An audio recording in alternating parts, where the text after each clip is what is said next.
Hey friends, welcome back. So today I'm going to be doing a comprehensive review of the Rollerblade blank skate.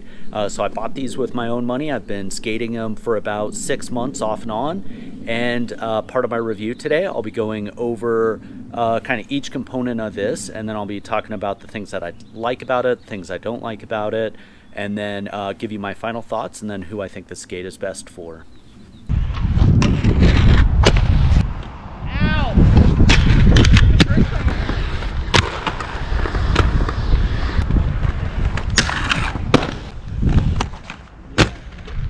The first thing I want to talk about today are the wheels. So the stock wheels are the Rollerblade Hydrogen. They are 60 millimeter 92A. If you buy the Pigeon skates, it comes with only 2 wheels on each skate with 2 anti-rockers. But if you buy the SK version of the skate, which is the black skate, it comes with a set of 8 wheels, but also comes with the anti-rockers as well. So skating these, I didn't put these on until maybe the last 10 sessions as I was prepping for this review. And, you know, I found that the wheels were grippy. I thought that they were pretty solid. You know, the only thing that I would say was a con for them is that the core felt a little soft because I actually cored one of the wheels when I was filming my clips for this review. So, you know, that's kind of to be expected with stock wheels. They're generally not the best, cheaper version of, you know, standalone wheels. I don't know that for a fact if this is any different than the wheels that they sell outside of it. But to me, a wheel should last a lot more than about 10 sessions.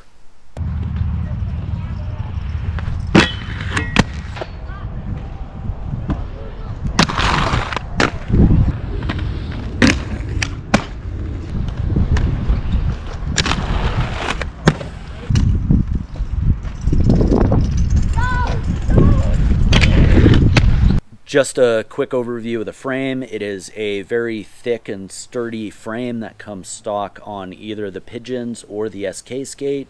You can ride them flat, anti-rocker. One thing that I really like about them is that they have the one side Allen key axle, which means you only need one tool to be able to use them.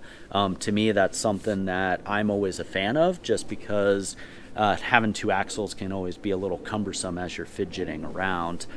So, you know, the things that I like about these frames, I only rode them for about 10 sessions, and because of how thick the walls are on them, I thought they were slid very fast, very well. There's actually these little depressions in the side walls. Don't know if you can see that, but that helps minimize contact when you're skating ledges and rails, which means that there's less friction, so you should go faster. You know, I only rode these for about, I'd say 10 sessions because I was worried that I wasn't going to like the H-block. Like, if you can look, it is a very shallow H-block, and that's not usually a frame that I like to ride. So I thought I was going to slide around a bit, so I kind of pushed off skating these until I was prepping for this review. But overall, you know, I was actually really impressed with how this frame rode. Not a whole lot of complaints with it. I did notice that when I was you know, just kind of starting out, that, you know, because of how shallow it is, I needed to work in a little bit of grooves on the side, which is always really hard for skating park, which is typically how I like to skate. You know, when I skated frames on the blanks, I skated the stock frame, Create Originals, Kaiser Fluid 4s, the AG60, Oicy, and T-neck. And honestly, of those, I think my favorite frames were the AG60, the stock, and the Wish frames. Did I say Oicy? I meant Wish. And then, you know, I'd say a runner-up is the T-neck frame. But yeah, you know, overall, don't have a whole lot of complaints about this frame, other than when you're holding it in hand and comparing it to some other frames, it is just heavy just because it is such thick and solid plastic, which is good because it doesn't really wear down and it's robust, but it just adds to the weight of the skate, which I'm going to talk about in more detail a little later.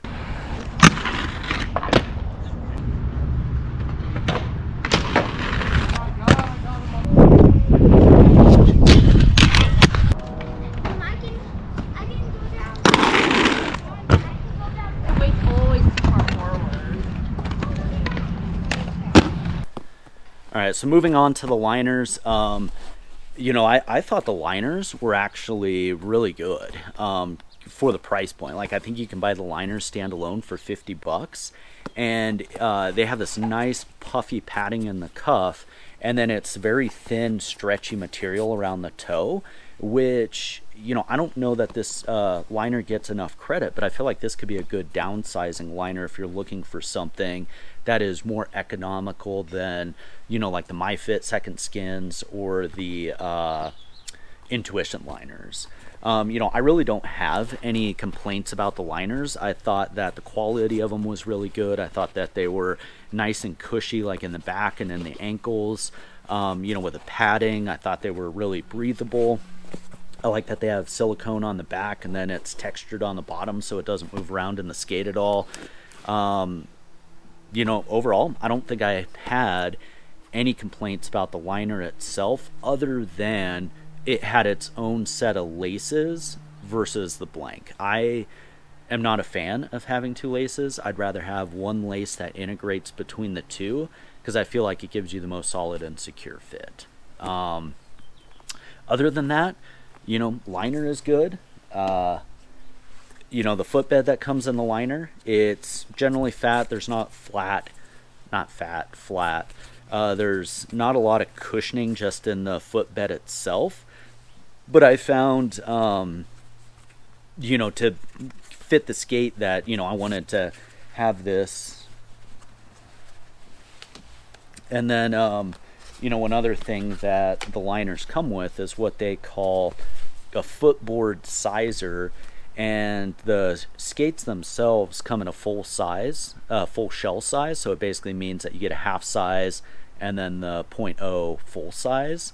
And it's not a dual shell size skate like a lot of skates you may see. Like for my foot size, it may go from, you know, like 9. It goes from like 10 all the way up to 11. So, you know, that means that it's basically covering 4 half sizes, if that makes sense. But anyway, what the purpose of this footboard is for is if you fall in the half size, it's supposed to act as a little shim just to fill some space in the skate and the liner. And you basically put this under your footbed, and then it helps just kind of fill out the skate in case you are a half size, which I think is, you know, kind of a cool concept because, you know, they're trying to fill the gap. But you know, it also speaks to, because they have the half sizes, you know, that the skate height wise is a little more roomy than some other skates that I've skated, but I'll hit on that here in a minute. Moving on to the shock absorber is, you know, it's kind of weird. The skate is a recessed heel, which is very confusing because the front half of the skate is basically flat and solid plastic material, and then at the back half of the skate it actually has this recession for the footbed to sit down on. So basically the top of this footbed lines up with the plastic at the front half of the skate, and I don't know if you can see it, but it's actually sloped. So this footbed gives you that raised, like slight raised heel in the skate, but without it, it's like a recessed foot. I don't know. It's kind of interesting. I've never seen it before.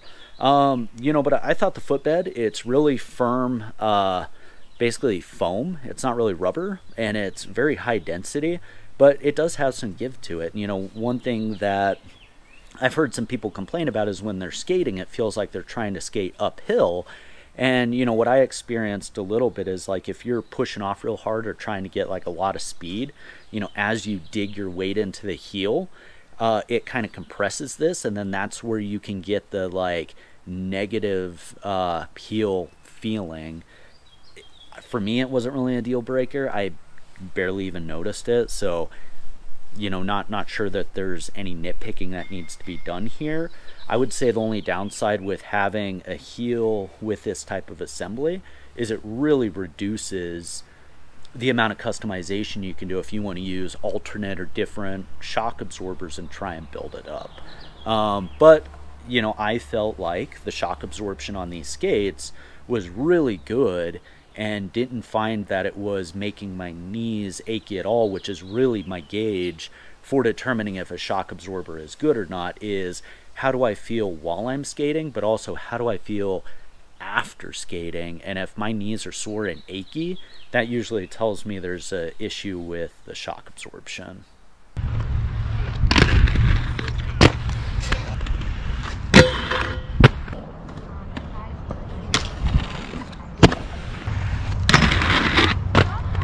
Right there. Moving on to the sole plates, the sole plates are very wide and forgiving, and what that does is it creates a very big target area for landing tricks. And I noticed when skating these is like I hardly missed anything. So, you know, I feel like those sole plates are good for somebody who's trying to learn, or somebody who is experienced and not as accurate, or somebody who just wants big sole plates. You know, I thought the material on them, it's kind of interesting because it feels hard but also like a little soft, but I haven't really noticed any wearing of these. So, you know, that just kind of reaffirms the quality of the materials used on this skate. You know, barely any wearing, good for soles, top sides. You know, I don't think they're the fastest sole plate ever. You know, I tend to have to wax a little more than I did with some of the past skates and sole plates that I've ridden, but less than other skates that I've ridden that, you know, are more sticky.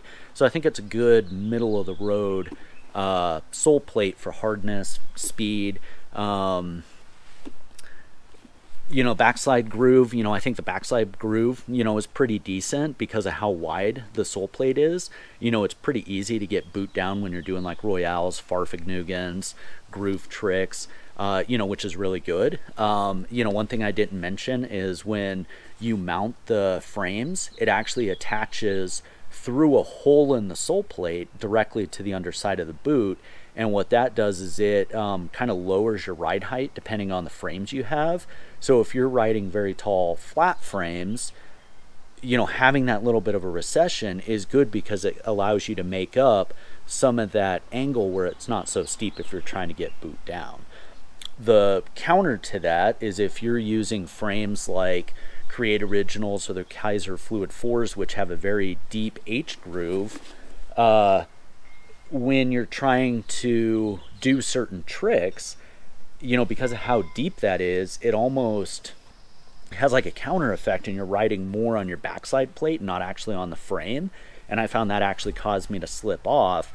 So I did not like riding Create Originals or the Fluid 4s on this skate. I preferred the flat frames and then the stock frames, which is kind of interesting. Other than that, yeah, you know, the only other complaint is that it's not really a complaint. It's just something that I noticed is that, you know, the backside here for certain type of frames, it depends on how the frame is shaped, but there's this little lip on the backside because of how it recesses down, and it can prevent that frame from mounting directly to the underside of the boot or not exactly lining up with the opening. So you have to take a Dremel and kind of Dremel it out, or if you're riding, you know, the wheels and you have to Dremel it out as well, just so the wheels don't rub, just because it pushes everything down. I hope that makes sense. Basically what it means is that, you know, frames are designed to meet a certain setup because they're usually mounted to the underside of a sole plate, but if you have a hole in the sole plate, you know, any clearances, you know, may interfere with the sole plate, and so you have to modify the sole plate to make it work. That's really the only downside that I noticed with these sole plates, but they have held up really well for the amount of time and number of sessions that I've had on them.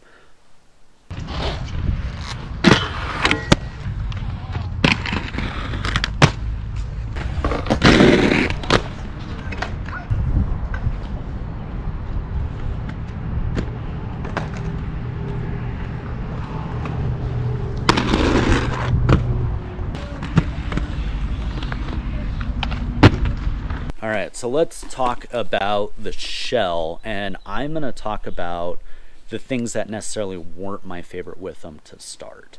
So, the first thing is, first session, I noticed these things were really chirpy. I found that what was causing it is actually the cuff rubbing against the shell and not really anything to do with the liner. So it basically means that I had to pop off the cuff bolts, take the shell off, wax everything up, and then put them back. And then since then, I haven't had this squeaking reoccur. So it's not a real problem, but it's an inconvenience, and honestly, skate parts shouldn't be that squeaky when you're riding it. Some manufacturers are squeaky, other skate manufacturers, you don't have any squeaks. I don't know, take it for what it's worth, but to me, having to do anything like that is kind of a con. Next thing I want to mention is the cuff bolts. So like the first, I want to say like 5 or 6, no, it was about 10 sessions. I had no problems with the fit on these, but then there was like one day where I went out and I sessioned like 4 2-day sessions in a row, and on that 4th session, my ankles were just absolutely killing me. And what I realized is, as the liner breaks in, you typically have to start sucking up that skate just a little tighter to maintain that fit. And so what was happening is it was pushing the cuff bolt into my ankle, and it actually bruised the bone of my ankle, and it just made skating for a couple months very delicate, just because I couldn't do a whole lot because of that ankle pressure. And the way these cuff bolts work is they have basically like a part A, part B component, and they fit through a hole, and then they're meant to spin freely so they don't loosen up and become disengaged when skating. But in order to make that work, is on the inside of the skate, it has this very thick blocky material that actually sticks out from the plastic that's on the inside. So basically it's not flush at all, and I found that this was really digging into my ankle. So what I did is replaced them with different cuff bolts. The ones that I used, they have a spiral on it. I'm not going to name the manufacturer, but you should be able to figure it out from that description. And those cuff bolts actually have teeth on the inside that suck into the plastic, and then I'm able to like tighten it from the outside, and I've had no issues with those loosening up, falling out. But it also solved the issue with the cuff bolt protruding out, bruising my ankle, allowed me to heal, and made for just a better fit. So if you're having that issue, that is something to consider. Or if you have bony ankles, that may be something to consider buying with this. Personally, I like the idea of a floating cuff bolt. I don't like how it was executed. The other thing is that all the plastic on this is very, very thick. And that just means that when you compare it in hand to other skate manufacturers, when you compare it to other skate manufacturers, the skate is heavier in hand, but when out riding, I don't notice it that much. And I really only start to feel the weight of these skates when I get to hour and a half, 2 hours into a session, and usually by then I'm getting kind of beat anyway, so it doesn't really affect the way that I skated. Like, I had no issues with jumping onto ledges, rails, just making any kind of clearance jumps on transitions. So for me, not a huge issue there. Again, as I mentioned earlier, it comes with one lace for the skate, one lace for the liner. I despise that. I got rid of both of them right away, replaced it with a single lace, and that worked really well. Another thing that I didn't like is because it has these raised protrusions around the eyelets. The edges of these are very sharp, and there's so many times I just cut my hands on the sharp corners of these. If you don't do grabs, it's probably not an issue, or if you don't like reach over and grab the top of the skate, probably not going to be an issue for you. But if you do, you may want to just file them down, or wear gloves. That helps quite a bit. Did notice that the cuff was just a little stiff, but the way I like to skate, single lace, tighten it up, leave the cuff just a little loose to allow some of that additional flex. And didn't have any issues with that really digging into the sides of my shins. And then, you know, kind of the only other thing that is interesting is it's got this really nice 45 strap, but the top of the skate is, you know, such stiff plastic that you can't really crank down on that 45 strap to do anything. So it just seems like it's additional material that doesn't do a lot, but I like the aesthetic of it. You know, my first aggressive skate was the RB Edwards Daytonas, and it had the white strap on it, and man, I love that. Like, I love that look. But you know, these RBs are very reminiscent of it, of that same kind of style and same look, so I kept them on just because I liked it for more of an aesthetic thing.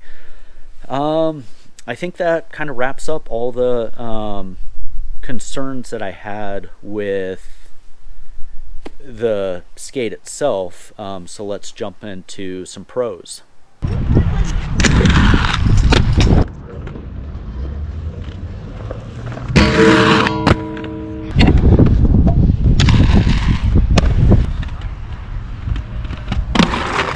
Alright, so talking about the things that I really liked about this skate, you know, first off, it was the color. Like, when you get these things out in the sun, they have this like nice little shimmer in it, and they just look so good. They have, you know, the toe and kind of the heel aesthetics, 45 strap, which really reminds me of the classic RB skates from back in the day, and I just love that look. You know, I thought that these skates were super solid. You know, some skates you fall in, you may chip out chunks of the plastic, or they scratch up real easy. And just the build on these, you can tell that they use high quality materials, but because they use such high quality, it adds to the weight. But I feel like that's almost negligible and just a nitpick. For me, non-issue. Another comment that I haven't really seen anyone comment on is the hardware. You know, it's really solid metal hardware that they use for all the different components, like buckles, you know, the sole plate fasteners, the axles, the frame bolts. All of it is really high quality. Sometimes when you get those softer metals, you use an Allen key, you can see it starts to like strip the heads. And, you know, after 6 months of like tightening and replacing parts and, you know, putting them back in, I haven't noticed any issues with the hardware. So I think that is a really good pro. You know, I didn't have any heel lift in these either, which for me is like a pro. And especially when you get skates that are super hard and rigid, you know, if you get heel lift, you don't have a lot of options to fix it, especially if you can't cinch down the skate. I didn't really have that issue. I did notice that after I got these broken in a lot more, that I had more vertical lift in the skate, which led to like some power transfer loss, but it was negligible. But just putting in, you know, the footboard kind of solved the problem for me. But I think it's because I have more of a flat foot from a fallen arch, just years of skating, versus you know, somebody who may have their arches or a little taller of a fit. So I think that's more to how my foot fits the skate, which I would say is probably a little abnormal. So I don't look at that as a con at all. You know, I thought these skates were comfortable. I mean, I can go out, skate hard for, you know, 2.5, 3 hours on these and have no issues comfort-wise, and that's really good. You know, I really like them skating on ledges, rails, transition. Other talking point that other thing that I like about these is just the price point. You know, you get a lot of good quality skate for the price, and you know, these are about $300 right now. I think you can buy the SK skates for a little cheaper, just given what's happened with Sean. And it is a lot of value that you get, because a lot of times you'll get a skate and you'll be like, well, I don't want to ride those frames, you know, the wheels are trash, I don't like the anti-rockers. Speaking of which, here are the anti-rockers. I forgot to mention what they looked like. Basically they're just solid plastic, and they have a hole so they don't have the bushings. Axle goes right through it. They don't really spin. I personally don't like these type of anti-rockers, which is why I don't roll them. I like a urethane that actually has bearings and rolls, because I like skating transition. So I never gave these a shot, but this is not a critical component that I felt like needed reviewed. You know, usually you like solid anti-rockers or you don't.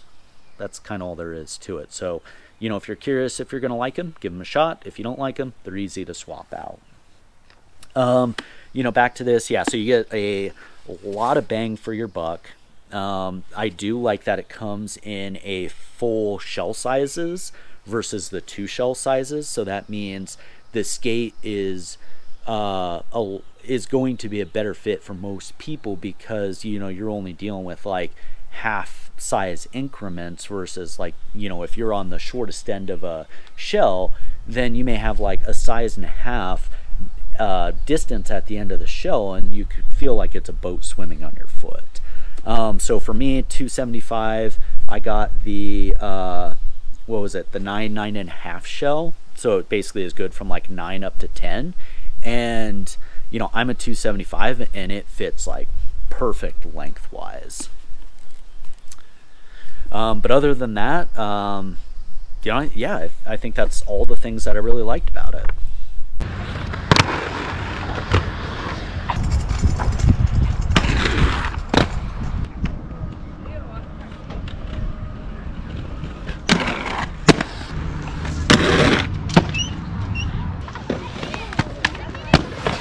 All right, so what are my final thoughts on this skate? You know, in summary, I think it is amazing skate, amazing value. There are some little nuances that come with the skate, but I feel like the skate is easily customizable enough where you can get through those nuances and still allow you to be able to set up the skate that you want to, the way that you want to set it up to skate. So, you know, final thought is I highly recommend this skate. I don't know that it gets enough credit for the quality of the product, and I honestly think that some of the early reviews on this skate talked about, oh, these things are so heavy, and I feel like that honestly hurt Rollerblade with probably selling this skate. You know, I'm not favoring them in any way. I bought these, but this is just my opinion. And so, you know, when people hear like, oh, these things are heavy, they get it in their head like, well, these are heavy. And I think once you get out and you skate them, you realize like, oh, it's not that bad. This is actually a really good skate. And hopefully with my review, I can bring a little more light to that. But I know, you know, several people who skate these and they've really liked them. I've enjoyed my time on them. So yeah, whatever that's worth.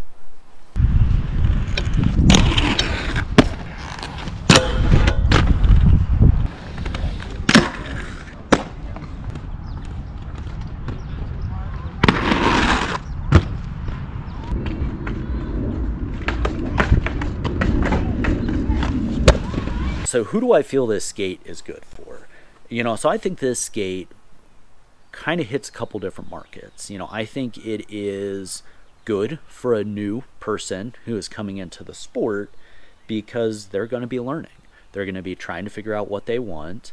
And, you know, this has a lot of forgiveness with how big the soles are, the quality of products, and, you know, you're not going to break these. So, you know, if you're missing tricks, if you're learning, you know, this is going to take a beating and it is going to last just because it is so durable. If, you know, you are an experienced skater and your goal is to just go out and just hammer and learn things and beat the hell out of something, that's a skate for you because these are durable. They're going to take that beating. You know, another person that I think this skate is good for is somebody who is looking for a good compromise, being able to skate a tall frame. Say you want to skate like wish frames, which allow for really tall wheels, and then you get the forgiveness by this frame sucking up in the boot, so you don't have as tall of a, or yeah, you're not as steep of an angle for boot down. You know, I think that is a good market for this skate as well. You know, and you just get a lot of skate for the price. So, you know, in my opinion, I think that's kind of who the skate is best for. But again, you know, if you want just a good fitting, robust skate, you don't miss a lot of tricks, but you also don't try a lot of stuff, I mean, the skate is good for you too. I mean, it's really good for everyone. And I think that's what I like about it, is that it is a well-rounded skate that is good for everyone.